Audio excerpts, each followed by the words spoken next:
ప్రపంచం మొత్తం యుద్ధంలో నింపేస్తున్నటువంటి అమెరికాకి ఇప్పుడు మిసైల్ కొరత, అలాగే మిగతా ఆయుధాల కొరత కూడా ఏర్పడినట్లుగా తెలుస్తుంది. మరొక నెల రోజుల లేకపోతే నెలన్నర అయినా సరే కొనసాగించే సత్తా మాకుందని ట్రంప్ అయితే ఒకవైపు ప్రకటించేస్తున్నాడు. కానీ పెంటగాన్ అయితే తీవ్ర ఆందోళనలైతే ఉంది.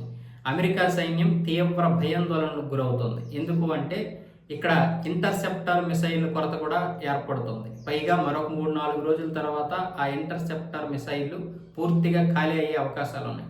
పెంటగాన్ నుంచి అవన్నీ ఖాళీ అయ్యాయంటే మాత్రం కేవలం 10 రోజులు మాత్రమే పోరాడగలరు. ఆ తర్వాత అవి అయిపోతాయి. అంటే ఇరాన్తో కేవలం 10 రోజుల వరకే ఇంటర్సెప్టర్ మిసైళ్లతో పోరాడగలరు.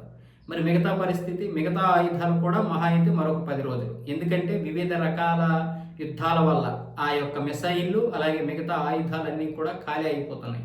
ఇప్పటికే అనేక ఒప్పందాల వల్ల మళ్ళీ ఈ యొక్క మిసైల్ తయారీ, మరికొన్ని ఆయుధాలు తయారైతే పెంటగాన్ అయితే ఒప్పందాలు చేసుకుని తయారు చేస్తుంది. కానీ అవన్నీ వచ్చేసరికి సమయం పడుతుంది. సో ఇలాంటి పరిస్థితుల్లో ట్రంప్ ఎక్కడికక్కడ యుద్ధాల పేరుతో ఆయుధాలను తరలించేస్తున్నాడు. అందుకని ఇప్పుడు పెంటగాన్ తీవ్ర ఆందోళన చెందుతుంది. ఏంటి పరిస్థితి అని ట్రంప్కి అయితే చెప్పినట్లుగా ఒక సమాచారం. ట్రంప్ ఏమనుకుంటున్నాడంటే ఇరాన్తో యుద్ధము అంటే మహా అయితే ఒక వారం రోజులు లేదా 10 రోజులు. ఈ 10 రోజుల్లో మనం పోరాడగలం.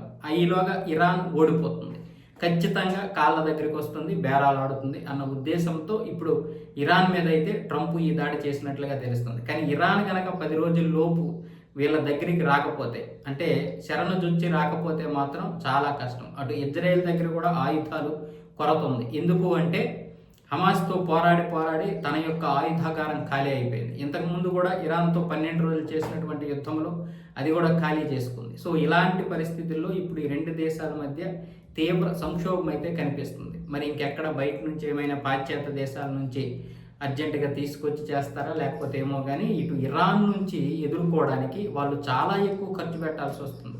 ఇరాన్ ₹1 ఆయుధం వదిలితే అటు అమెరికా కావచ్చు, ఇజ్రాయెల్ కావచ్చు దగ్గర దగ్గర ₹5-6 ఆయుధాలు వదలాల్సి వస్తుంది. అంటే 5-6 రెట్లు ఎక్కువ ఖర్చు అవుతుందని దాని అర్థం. కేవలం ఇరాన్కి చెందినటువంటి మిసైళ్ళు ఒక 20 లక్షల లోపే ఉంటే, ఇజ్రాయెల్కి చెందినటువంటి మిసైళ్ళు 50 నుంచి 60 లక్షల రూపాయల వరకు ఉన్నాయి. అమెరికాకి చెందినటువంటివి కొన్ని మిసైళ్ళు కావచ్చు, లేకపోతే కొన్ని వ్యవస్థలు కావచ్చు, ఆ టెక్నికల్ వ్యవస్థలు 30 నుంచి 60 కోట్లు, 70 కోట్లు, 100 కోట్ల వ్యవస్థలు కూడా ఉన్నాయి. ఇంత పెద్ద వ్యవస్థని ఖర్చు పెట్టాల్సి వస్తుంది ఇరాన్ కోసం.